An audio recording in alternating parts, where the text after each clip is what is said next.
Good Monday morning prospect. This week we begin our journey of examination and renewal as we head towards Jerusalem and the cross and ultimately the resurrection.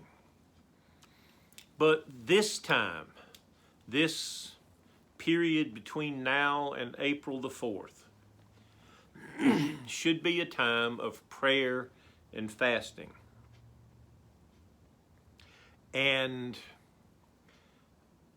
I want to say up front that fasting gets a bad reputation because I've had people who actually fussed at me saying, "My wife has diabetes, she can't fast." Okay. Nothing I say is intended as an absolute, but there are ways to fast even if you're a diabetic. You can give up certain things. I happen to love coffee. It would be a fast if I gave up coffee. So we talk about fasting in an inappropriate term. The object of fasting is to give up something that we deeply love or need to do in order to spend more time in the things of God. That's proper fasting. If you're fasting, then you should be praying also. Because fasting without praying, I saw it somewhere, is just going without food. You're just starving yourself. It's the prayer. And I was reminded this morning, it came to me before I woke up, the way the story is told after Jesus, Peter, James, and John come down off the Mount of Transfiguration. There is that whole thing about seeing Moses and Elijah and the voice from heaven. But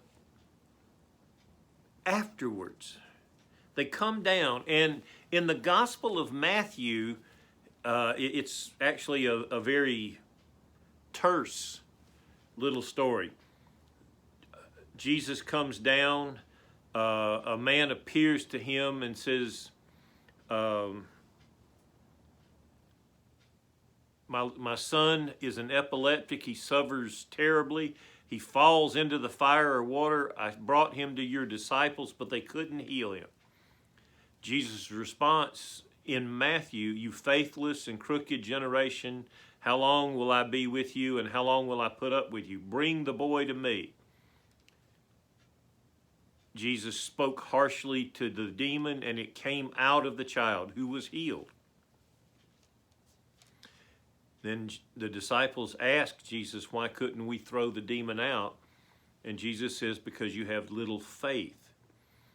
And then you have that wonderful statement that if you had faith the size of a mustard seed, you could say to the mountain, "Go," and it would go.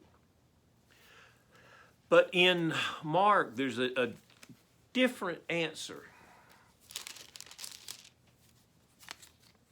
After coming down off the mountain, Jesus, Peter, James, and John approached the other disciples, and there is an argument going on. And Jesus asked, "What are you arguing about?" And a man said, "I brought my son because he has a spirit that doesn't allow him to speak. It overpowers him in fits, throws him on the ground. He foams at the mouth, grinds his teeth. I spoke to your disciples, but they couldn't throw it out." Same response from Jesus about faithless generation. Bring him to me. And when the spirit inside the boy sees Jesus, it throws the boy onto the ground in a fit. And Jesus asked the man, how long has it been going on? Since he was a child. And he says, if you can do anything, help us. Show us compassion. Jesus' response is, if you can do anything, all things are possible for the one who has faith. And at that, the boy's father cries out, I have faith. Help my lack of faith. And then Jesus speaks harshly to the demon, and it comes out. But here, the disciples asked Jesus why we couldn't throw the spirit out. And Jesus' response is, throwing this kind of spirit out requires prayer.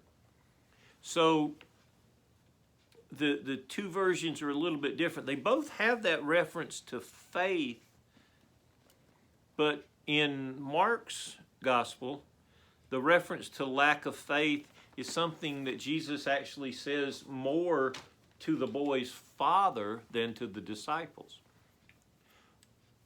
But there's an emphasis on prayer as being the source, the wellspring, if you would, of power for Christians.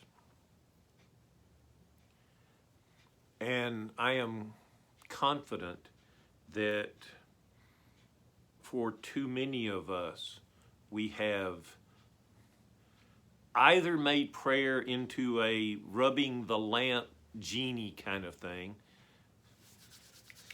Lord, I wish. And that's not what prayer is.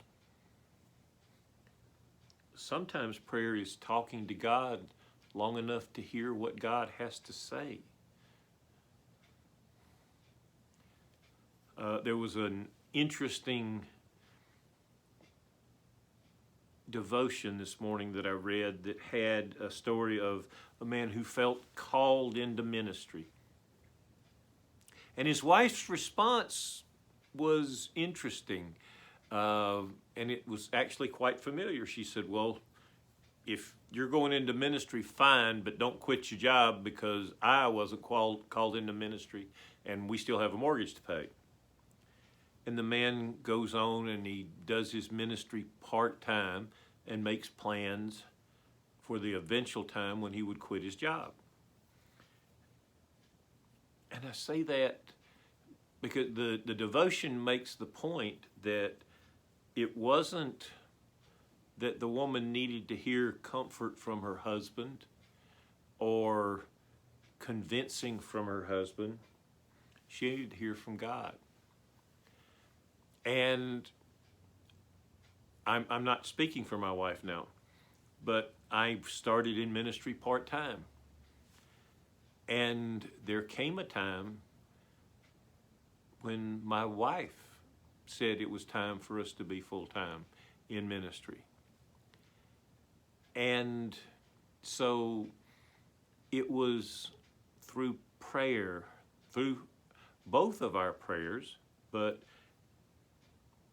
if you ask my wife, she will tell you she didn't marry a preacher. If you ask her, she'll tell you she married a salesman. But after time, without my pushing, she came to hear God's call as well. And I say that to make this point. Our prayer life has become powerless, lukewarm, dishwater weak.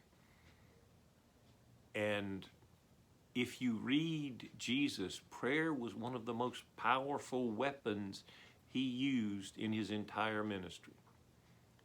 And over the next 40 days, my prayer is that we will reclaim the power of prayer and that we will